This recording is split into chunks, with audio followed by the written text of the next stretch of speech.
Hello, my name is Sydney. My name is Athena. And I'm Kenz. For our project, we decided to take a creative turn to answer our question by creating a rap. Rap is a type of popular music in the U.S. in which words are recited rapidly and rhythmically over a pre-recorded, typically electronic instrumental backing. In this presentation, we will be rapping live, using a simple 4/4 hand and table beat, with the occasional ad-lib or pause for effect. The question based around our presentation was, can Elizabeth Bennet be considered a progressive, even rebellious female character who goes against social expectations set upon women? We chose to do this question because, as us being young women, we are growing up in a society where women still make 70 cents a day to every dollar a man does. 70 cents to every dollar a man does. We can relate to Elizabeth's struggle to fight for feminism. With this said, we do respect and encourage unisex self-liberation as long as it is legal, appropriate, and not offensive.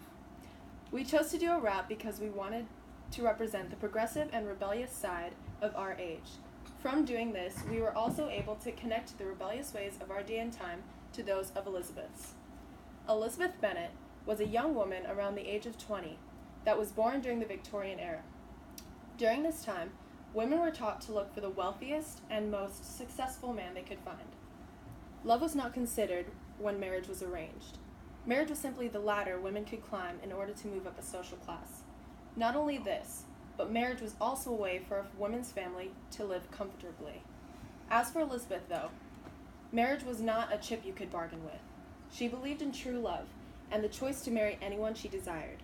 Her confidence and independence allowed her to reject Mr. Collins and Mr. Darcy's offers for marriage and speak truthfully about her friend Catherine Lucas's decision to wed Mr. Collins.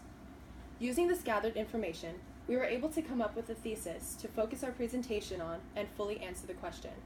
Thus, our thesis can be expressed as, Elizabeth Bennet, although living in the age where women wed for money and status, progressively ignored the common beliefs and continued to pursue her idea of what marriage should be all about by being an independent, confident, and outspoken woman.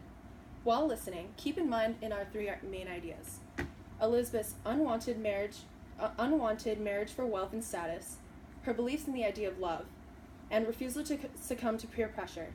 Without further ado, we present to you our rap called The Marriage Rant of Elizabeth Bennet. Okay. Do you want to do this? Okay. My name is Lizzie, second oldest of the fam. Middle class rippin', mom wants me to find a man. Back in my day, 1813, love was a joke. It was money that we need. Living by the standard. It is a truth universally acknowledged that a single man in possession of a good fortune must be in want of a wife. Ain't good enough for me. I wasn't raised no fool, so I'm gonna do my thing. Not going by the rules. Don't care about the struggle or the people that complain that I don't know what I'm doing or throwing my life away. I don't care about wealth, is that hard to understand?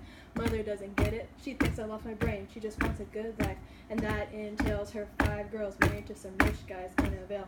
Hold me back. I think I'm about to snap. The whole idea is just such crap. Girls shouldn't have to marry just for the money. I don't want to marry some uptight dummy. The problem started off with disc a man. Your moon can't inherit longborn, only a man. This left my family stuck in a rut. Only 5 daughters and no son. The closest male relative, soon to be ballin', was our self-righteous cousin, Mr. Collins. He came to our house to clear the air. Saw my sister Jane and started to stare. She was the oldest in the butte of the Bennet fam, so he asked my mom permission for her hand. Sadly, he was told that she was taken. It was made clear that I was not, so he came on over and mistakenly thought that he could get me and make me his own, but I sent that loser home alone. I found it kind of funny because he would say that this was a favor, not for monetary gain. In his eyes, I was socially below, even though he was a servant to Lady Catherine de Bro. Although I answered no, he ignored what I said, thinking I was playing hard to get. Excuse me? Do you understand? No means no, even if it's to a man. Marriage should be based on love and respect. If you don't listen now, how do you expect for me to be the perfect little wife you select? It's alright, it's okay, didn't take you long to find another woman with whom you belong. Charlotte, oh Charlotte, what have you done? Even though you're 27, you have succumbed to the common value most women suffer, sacrificing love for a life of comfort.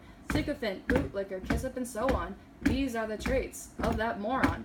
How can you be happy with such a man? Is happiness even part of your plan? Alright, never mind. This is what you said. Happiness in marriage is entirely a matter of chance. It is better to know as little as possible of the defects of the person with whom you are to spend your life with.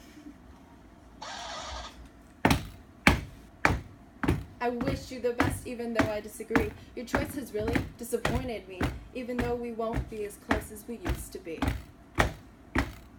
The second guy who proposed to me was proud, arrogant, and conceited as can be. His proposal was definitely one for the books. He insulted everything about me, except for my looks. Mr. Darcy was a fool to ask. His affection isn't wanted. He's a pain in my feet.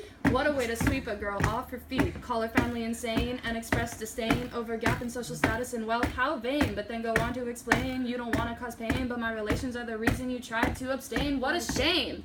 Sorry, not sorry. My answer is no, even if you were the last guy available. How dare you assume I'd lay down at your feet, worshipping the ground you walk on. Jeez, because you possess prodigious wealth, I should be grateful being a trophy wife upon your shelf, right? Ha, no, not a chance. Your wealth and power can't make me dance. I am not tempted by some ill-tempered jerk, especially not the one who caused my sisters hurt. You're selfish, you're proud, you're extremely inept. There's no way you could propose that would make me accept. I think that I made myself very clear, but many people don't care enough to hear that I'm sick of the old rule keeping love away, and I'm not going to follow that, sorry to say. But I'm really not sorry, for that's what I believe, that people should be happy and not just succeed through money and estate and their last name brand, spreading like wildfire across the land. I'm intolerant to those with the audacity to think that since I'm below them, I'm not in their rank. How superficial, sexist, insipid they are, to think that some status is a great way to divide amongst people every day. Newsflash, we're all human, skin and bone.